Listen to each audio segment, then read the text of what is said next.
One of the things Joe Biden might be doing in order to keep himself alert and a little bit more spry in the White House could be cocaine. Could be. We don't think it's him, but it's still a mystery whose cocaine it is. We don't know.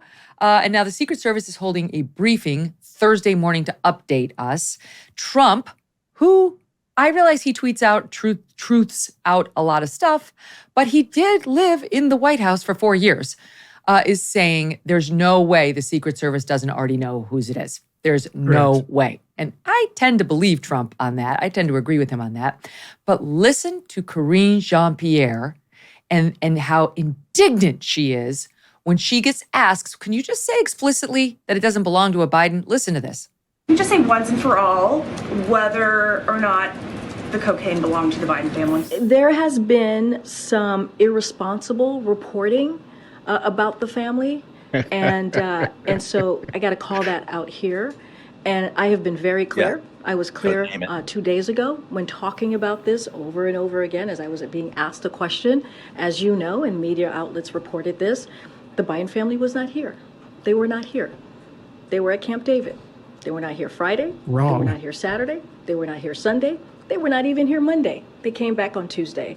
So to ask that question is actually incredibly irresponsible, and I'll just leave it there. Okay. Hell of a dodge. Hell of a dodge. Didn't hear the word no. Didn't hear the word it's not theirs. Did not hear those words. Also, they left on Friday, I think, like 6:30 or 7. So they were. Be one of they them. were in the White House. I mean, on so that's Friday. actually the irresponsible, quote unquote, irresponsible question was met by a lying answer. So just typical politics, I guess. Phil Houston, the spy the lie guy he created and ran the CIA's deception detection program for 25 years. He says one of the many signs of lying is when you attack the question itself, right? Like as opposed to just being like, yes, I can say it wasn't theirs. You've got to say, that's incredibly irresponsible of you to even ask it. And then list a long list of days in which they weren't at the White House. And even your list is a lie, right? Like a lot of lying went on in that 60-second answer she just gave right there, which tells us something. I don't know if it tells us it's the Bidens, but at least Karine Jean-Pierre, I think, has her doubts. I've always been curious about her and just the way that she does her job. I mean, for me, if I was doing her job, it feels like a much better response to that is, look, I get it. I'm not going to entertain this ridiculous speculation. The Secret Service is looking into this. They're investigating it. They will have their announcement later this week. And if you want to indulge in preposterous speculation about the Biden family, be my guest. But I'm not going to do it from this lectern. But that would be the correct way of doing it. Is it preposterous? I submit that's what to she the should jurors. Say. I didn't yes, say but I would. I could. I know there are the hundreds. Is a crackhead, so no, it's not. And unless you wonder, like, is it really as bad as we think it is with Hunter Biden? Was he really that bad off? I give you the following nugget from just a year plus ago when he was going on his book tour. I think we called them rocks, Megyn. I spent more time on my hands and knees, picking through rugs, smoking anything that even remotely resembled crack cocaine. I probably smoked more Parmesan cheese than anyone that you know, I'm sure, Tracy. Because there'd be crumbs mixed in, and I mean, I went one time for 13 days without sleeping, and smoking crack and drinking vodka exclusively throughout that entire time. By the way, that guy is saying that the mother of little Navy Joan wasn't the dating type. What are you? What are you, sir? He's a real catch.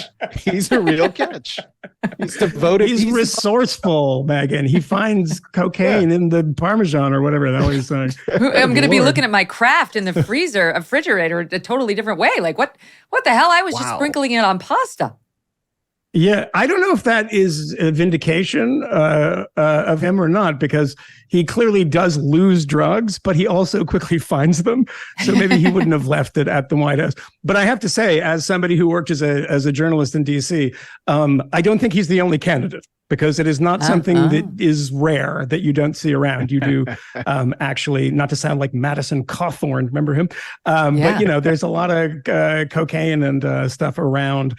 And but the thing about it is that, you know, as Trump said, there are a lot of cameras in the White House. And if there aren't a lot of cameras in the White House, probably there should be, because they're like the ones that I have around my house are like $25. They don't cost a lot. So maybe you should have cameras in the White House and, you know, probably figure this out pretty quickly, whose it is. But who loses cocaine? Good Lord. I know. Who takes cocaine into the White House to begin with? Yeah. I mean, I don't know. Maybe I would, but that's kind of a win, if we're being honest. The dude's celebrating their W's. But actually, as a Fifth Column listener, who apparently, like Michael Moynihan, has some at least reportorial knowledge of cocaine. It's only reportorial. Yeah. The listener said, as a former cokehead myself, I got to say, everyone pointing the finger at Hunter is getting a thing wrong. A cokehead's gonna know where all the coke is, and he's not gonna leave any left over. Like he's going to be a human vacuum cleaner. So then, how did it get there? I think he's saying an amateur of somebody who's not a seasoned addict, like, a dabbler. Like Hunter. I see, a dabbler. Okay. Well, we'll find out what the Secret Service has to say on Thursday, but it certainly seems to me like this is going the way of the Supreme Court leaker. Ladies, do you see those dark spots in the mirror? You want help making them go away? Introducing the Dark Spot Corrector from Genucel, just in time for the summer. The Dark Spot Corrector, with not one, but 3 cutting-edge ingredients, goes to work fast to target sunspots, dark spots, liver spots, and even old discoloration, both on your face and your hands. You can now enjoy your summer sun, beach, and barbecues without those pesky spots. With Genucel, you will see results, or you will get your money back, no questions asked. So go to Genucel.com right now. Get your dark spot corrector with the new Genucel Most Popular Package, all their best stuff, and now featuring summer essentials like the best-selling Ultra Retinol Moisturizer with a powerful retinol alternative for safe use in the summer sun. Genucel.com/MK60 for these amazing summer essentials and save over 70% off. 70% off their most popular package. Free shipping, free returns, excellent luxury skincare, all at 70% off. Genucel.com/MK60, GENUCEL.com/MK60. All orders include a mystery gift while supplies last. Genucel.com/MK60. Hey, thanks so much for watching. If you like what you just saw, hit the subscribe button for more clips and full episodes.